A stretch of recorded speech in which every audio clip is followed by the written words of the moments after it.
Kung makikita natin sa ating likod, yung mga kahoyan na yan, yan ang tinatawag na arboretum.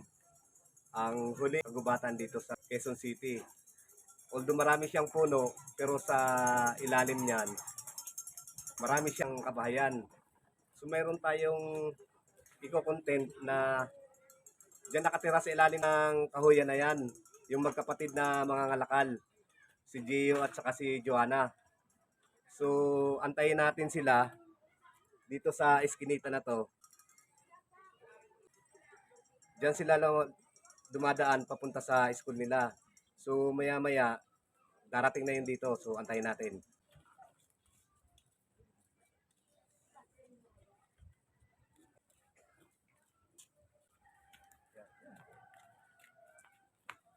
So ito si Gio saka si Joanna, ang magkapatid na mga ngalakal, ano. So ito yung bata na dati na natin na-picture sa programa na to, na imbis na bilang ko siya na bagong tsinelas, ay mas ginusto pa niya na ano, na gatas na lang ng kapatid niya ang ibili sa kanya. So during the time na pandemic, kinder pa lang sila during the time.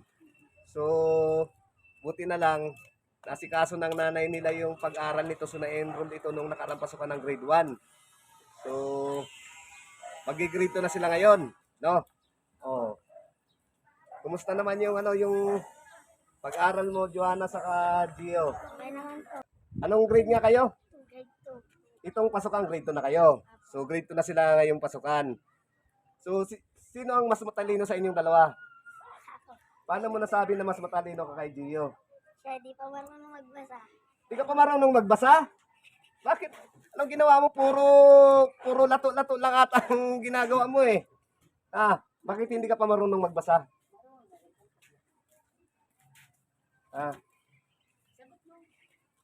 Marunong siya konti. Marunong na konti lang. So, balita ko, meron daw kayong ano, award sa eskwelahan. Totoo ba yun? Ako. Sige nga, ipakita nga natin yung awards. Ito yung awards ni Joanna. Una yung Miss Patience Award. Yan, Miss Patience Award. Matapat Award. Yung isa, Eager Beaver Award. Yan. Hawakan mo, Joanna. So ito naman yung kay Gio, Mr. Patience Award. Yan. Yung isa naman, Determined Kid Award. Matatalino pala yung mga bata na to. Si Joanna saka si Gio. Kahit salat sila sa kahirapan, nakatira sila sa ilalim ng kahoy na yan, ay hindi sila nagpatinag na hindi sila mag-aaral ng mabuti. Kita nyo naman yung awards nila. 3 kay Joanna, 2 kay Gio. Ayan. Palakpakan natin si Gio sa si Joanna.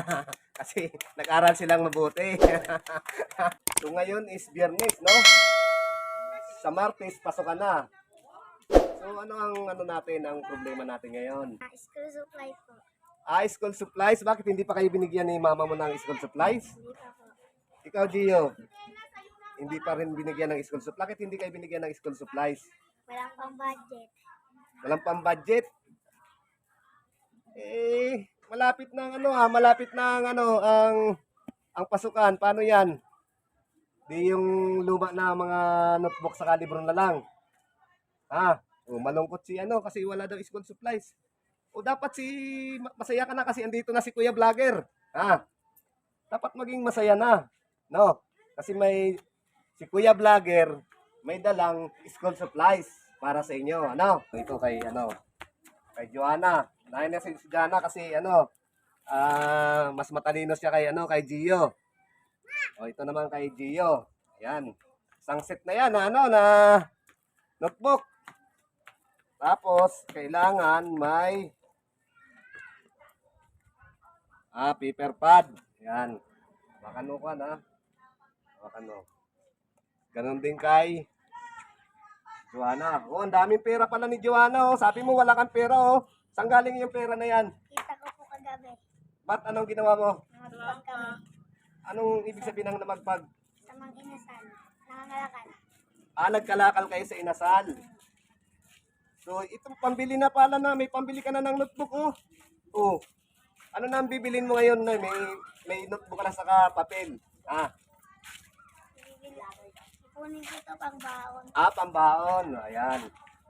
Tapos, may Crayola pa rin ang grade 2, di ba? Hanggang grade 2 yung Crayola, no? Crayola. Ano pa ang mayroon dito? Lapis.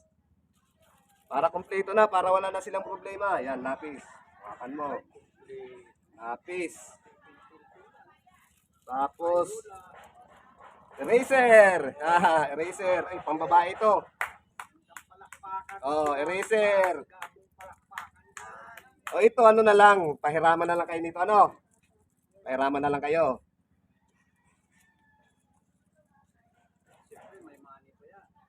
Ayan.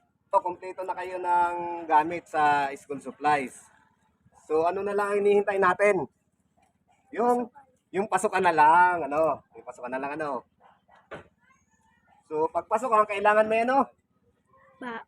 Ha? May baon pa? So, kailangan din nila ng baon. So, bigyan sila bigyan ng baon. Ayan. Baon mo yan, ha? Ayan. Baon, yan. O, yan. So, kumpleto na. May baon na, ano? So, ano ang masasabi mo ngayon, Joanna sa Gio? Maraming salamat po.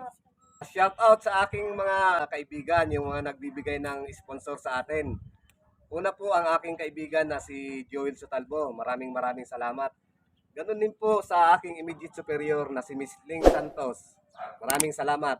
At sa aking kasamahan sa trabaho na sina Alma Kalingasan at Tina Bilarde. Maraming salamat sa inyo.